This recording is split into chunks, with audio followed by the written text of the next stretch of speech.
मैं अपनी पसंदीदा पत्रिका पढ़ने में व्यस्त था और मेरी बेटी चारों ओर खेल रही थी, जिससे मुझे पढ़ने में परेशानी हो रही थी। कुछ देर शांति पाने के लिए मैंने अपनी पत्रिका से एक पन्ना निकाला जिस पर एक नक्शा बना था और उस नक्शे के कुछ टुकड़े किए और इसे अपनी छोटी बेटी को सौंप दिया ताकि उसे थोड़ी देर के लिए व्यस्त रखा जा सके, और उसे अपने कमरे में जाने के लिए कहा और उस कटे फटे टुकड़े को एक साथ जोड़ने और फिर से पूरा नक्शा बनाने को भी कहा।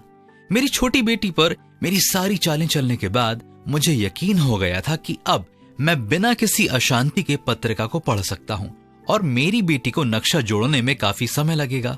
इस बीच पूरा दिन बीत जाएगा, लेकिन कुछ ही मिनटों में वे मेरे सामने नक्शे को अच्छी तरह जोड़कर खड़ी थी। मैं चकित था और साथ ही भ्रमित भी, इसलिए मैंने उससे पूछा कि इतनी जल्दी, इतनी आसानी से ये तुमने कैसे कर लिया?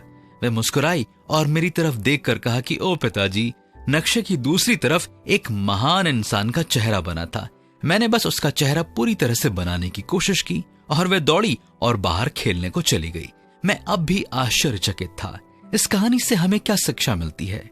जीवन में आप जिसका सामना करते हैं, हमेशा उसका दूसरा पहलू भी होता है। जब भी हमारे सामने कोई कठिनाई या चुनौतीपूर्ण स्थिति आती है, बस परमेश्वर पर भरोसा रखें, आराम से बैठ जाएं और दूसरी तरफ देखें। आप इस समस्या से निपटने का एक बेहद ही आसान तरीका देखकर हैरान रह जाएंगे। लेकिन क्या आप ऐसा करने को तैयार हैं?